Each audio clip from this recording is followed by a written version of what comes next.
Ang mga employee ay tinanggap ng employer noong Mayo 13, 1986 bilang mga flight attendant. Makalipas ang ilang taon ng kanilang pagtatrabaho, nakatanggap ang kinatawan ng employer ng Inter-Office Memorandum noong Agosto 18, 2004 mula sa head office ng employer na naguutos na ilipat ang 3 crew mula Manila patungong Jeddah dahil sa pangangailangan sa operasyon. Kasunod nito, nagsumite ang isang employee ng kanyang resignation letter noong Setyembre 1, 2004. Pagkalipas ng 4 na araw, tinanggap ng employer ang kanyang pagbibitiw na epektibo sa Setyembre 30, 2004. Sumunod ang 2 pang employee at nagsumite rin ng kanilang resignations noong Setyembre 7, 2004. Noong Oktubre 28, 2004, parehong lumagda ang 2 employee ng kani-kanilang quit claims na nagpapatunay na natanggap na nila ang buong End of Service Award kasama ang final settlement at wala na silang karagdagang claim laban sa employer. Sa kaso ng isang employee, ang isa pang employee ang lumagda ng quit claim para sa kanya. Noong Hulyo 20, 2005, nagsampa ng reklamo ang 2 employee laban sa employer para sa illegal constructive dismissal na nagsasabing napilitan silang magbitiw. Noong Agosto 3, 2005, nagsampa rin ang isa pang employee ng parehong reklamo laban sa employer, iginiit niyang napilitan din siyang magbitiw.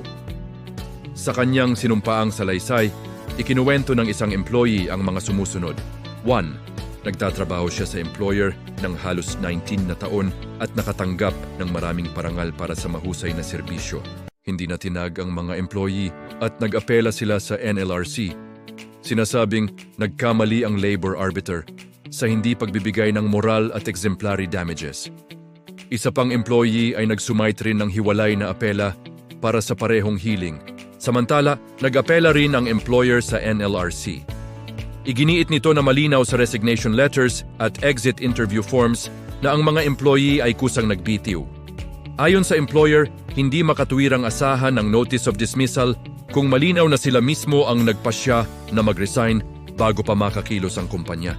Dagdag pa, ang mga nilagdaang quit claims ay patunay na nabasa at naunawaan ng mga employee ang mga kondisyon, kaya't hindi na nila pwedeng bawiin ang kanilang desisyon.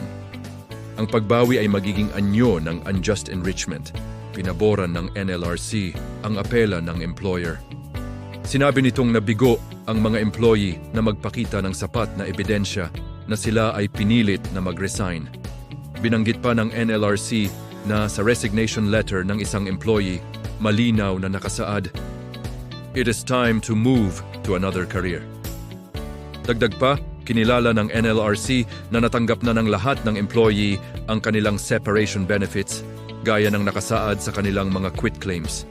Humiling ang mga employee ng reconsideration, iginiit nilang wala silang ibang pagpipilian kundi magbitiw. Kaya't sila ay constructively dismissed. Ngunit tinanggihan ang kanilang mosyon dahil kulang sa merito. Noong Pebrero 5, 2008, nagsumite ang mga employee ng petition for certiorari sa Court of Appeals, CA, na nadocket bilang CAGR SP No. 3/1971. Sa kanilang petisyon, sinabi ng mga employee na ang resignation at quit claim forms ay pre-drafted na ng employer, kaya't napilitan silang pumirma upang maiwasan ang record ng termination. Iginiit nila na ang kawalan ng pisikal na pamimilit ay hindi nangangahulugang kusang loob o tunay ang kanilang pagsang-ayon. Dagdag pa, ibinunyag nila na ang gawain ng employer na paglilipat ng mga empleyado mula Manila patungong Jeddah dahil sa operational requirements ay paraan upang alisin ang mga aging employees. Sa huli, pinaninindigan ng mga employee na dapat silang bigyan ng moral at exemplary damages dahil ang ginawa ng employer ay may halong panlilinlang at masamang loob sa pagtapos ng kanilang trabaho.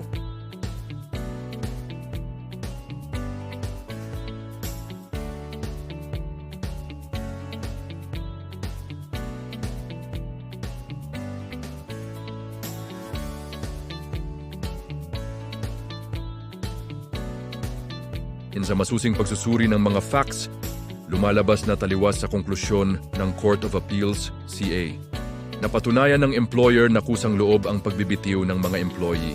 Una, malinaw na ipinakita ng employer na ang resignation letters ng mga employee ay nagpapakita ng voluntaryong pag-alis nila sa kumpanya. Walang ebidensya na ito ay bunga ng panlilinlang o pamimilit ng employer. Sa katunayan, ang mga resignation letters ay nagpapakita ng kawalan ng pag-aalinlangan o tensyon at naglalaman pa ng taos-pusong pasasalamat. Wala ring indikasyon ng anumang galit o puot laban sa employer. Pangalawa, tinanggap ng mga employee ang mga benepisyong pinansyal mula sa employer at kapalit nito ay lumagda sila sa isang undertaking. Sa pamamagitan nito, isinara at isinuko nila ang anumang karagdagang claim laban sa employer.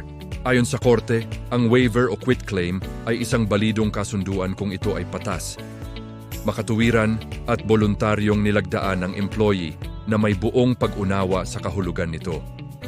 Sa huli, ang pahayag ng mga employee na sila ay pinilit na pumirma sa resignation letter, quit claims. At waivers ay walang sapat na ebidensya at kaya't walang merito. Kahit ipagpalagay na ang resignation form ay inihanda ng employer, hindi kumbinsido ang korte na ang employee ay pinilit o tinakot upang pumirma. Ang employee ay hindi isang ordinaryong manggagawa na hindi kayang maunawaan ang epekto ng kanyang mga aksyon. Siya ay may sapat na edukasyon at karanasan. Dahil sa kanyang mahabang taon sa propesyon at mataas na antas ng pinag-aralan, maliit ang posibilidad na siya ay malinlang o mapilitang gawin ang isang bagay na hindi niya nais. Sa ganitong kalagayan, hindi maaaring sabihin na ang employee ay napilitang mag-resign mula sa employer. Kahit patotoong naniniwala ang mga employee na karaniwan nang napipilitang mag-resign ang mga flight attendant na banyaga kapag inilipat sa Jeddah dahil sa operational requirements, ang paniniwalang ito ay haka-haka lamang at hindi sapat na ebidensya para patunayan ang constructive dismissal. Ayon sa korte, ang sinumang nag-aakusa ay dapat magpatunay. Dahil walang konkretong ebidensya, ang korte ay kailangang umasa sa mga aktwal na dokumento. Ang resignation letters, quit claims at waivers na nilagdaan ng mga employee. Ang mga ito ay malinaw na nagpapakita ng kanilang kusang loob na pag-alis sa trabaho sa employer at hindi ng pamimilit o coercion.